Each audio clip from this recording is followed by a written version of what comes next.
दिनै इउपिपिएल दोलोनि 11थि गायसनथाइ सान। इउपिपिएल दोलोनि 11थि गायसनथाइ सानखौ जमदुवार ब्लक इउपिपिएल दोलोनि मावखुलियाव मेहेरगोनाङै फालिदों।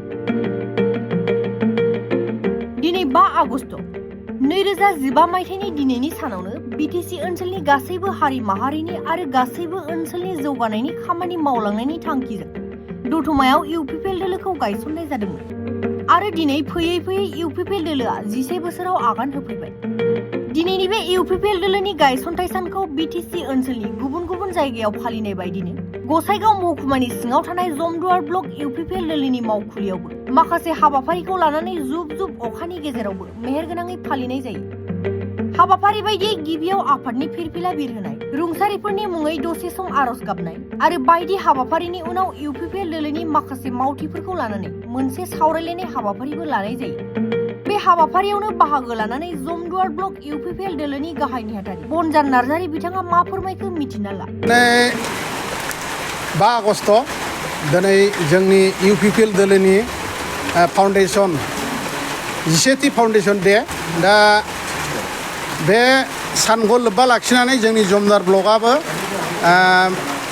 बे फाउन्डेसन डेखौ जोङो दिनै फालिदों। जोङो गासै 10टा प्राइमारिनि वार्कारफोर आरो जोंनि सेन्ट्रेल डिस्ट्रिक्ट ब्लकनि जिमान वार्कारफोर बयबो जोङो नैबे खासियाबारि जमदुवार अफिसावहाय ज' जानानै दिनै फुंनि समावहाय फ्लेग हस्टिं खालामबाय, कन्डलेन्स खालामबाय जाय बिथांमोना सोरगोआव इउपिपिएल दोलोनि जानानै रायजो राजानि हाबा मावनानै बिथांमोना थैलांबाय। बिसोरनि मुङैबो जोङो कन्डलेन्स खालामदोंमोन। आरो लोगोसे दिनैनि हाबाफारियावहाय जोंहा गय बिफां गायनाय दंमोन। ओमफ्राय खासियाबारि बाजारखौ जोङो साफाय अभियान खालामनायनि खोथामोन, खिन्थु अखानि जुनै जोङो बे हाबाफारिखौ दोनथ'नो गोनां जाबाय। आरो लोगोसे जोंहा एग्जिकिउटिभ मिटिं दंमोन, बेखौबो जोङो दिनैनि हाबाफारियाव जोङो अखा हानायनि थाखाय पस्टपन खालामनो गोनां जाबाय। खुब सम्भब जोङो 15 आगस्ट माने 15 आगस्ट माबा भारतनि उदांस्रि सानावहाय जों बे हाबाफारिखौ लाफिननो सानदों। दा जाय हक आंनि मेसेजआ बेनो जे जोंनि इउपिपिएल दोलोआ नैबे 10 बोसोरनिफ्राय 11 बोसोर हाबनाय समावहाय जोङो 5 बोसोर सरकाराव थाबोबाय। बिटिसिखौ जोङो सान्थिभाबै सालायदों। जौगानाय मोनफ्रोमबो जाथि गस्थ'नि थाखाय जोंनि इउपिपिएल सरकारा खामानि मावबोदोंमोन। खिन्थु दानि जे बिपिएफ सरकार बिथांमोना फेलियार जादों। जों दिनै नुनो मोनदों माने सारा बिटिसियावनो माने दाङाबाजि, गावथारनाय, बुथारनाय।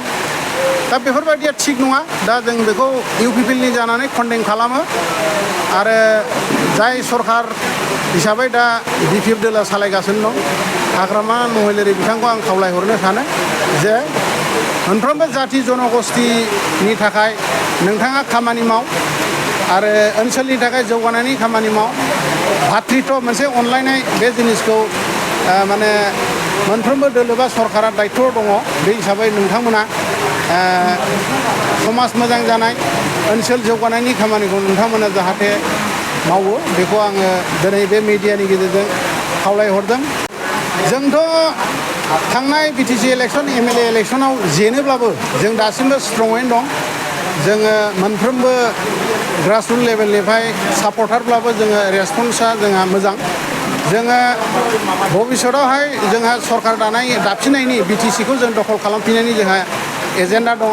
आरो समाजखौ फोसाबनाय, ओनसोलखौ जौगाहोनायनि जोंहा मोनसे थांखि दङ। दा बे हिसाबै मोनफ्रोमबो सापर्टार बा ओनसोलनि रायजो राजाफ्रा जोंखौ अनसायो, बेखौ जों नुनो मोनदों।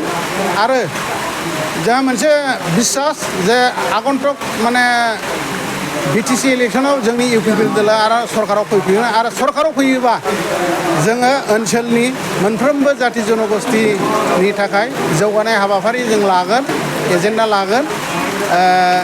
बेजों लोगोसे जोंहा माखासे बिटिआर एकर्डनि दफाफोर दङ, बेफोरबो माने जाफुंगोन, बेखौ जोङो आखायाव लागोन। लोगोसे दानि सरकारखौबो आं खावलायहरनो लुबैयो, जोंनि बिटिआर एकर्डनि माखासे थालांनाय दफाफोर दङ, बेखौ मावफुंनायाव जाहाथे हाग्रामा महिलारि बिथांमोना दायथ' लायो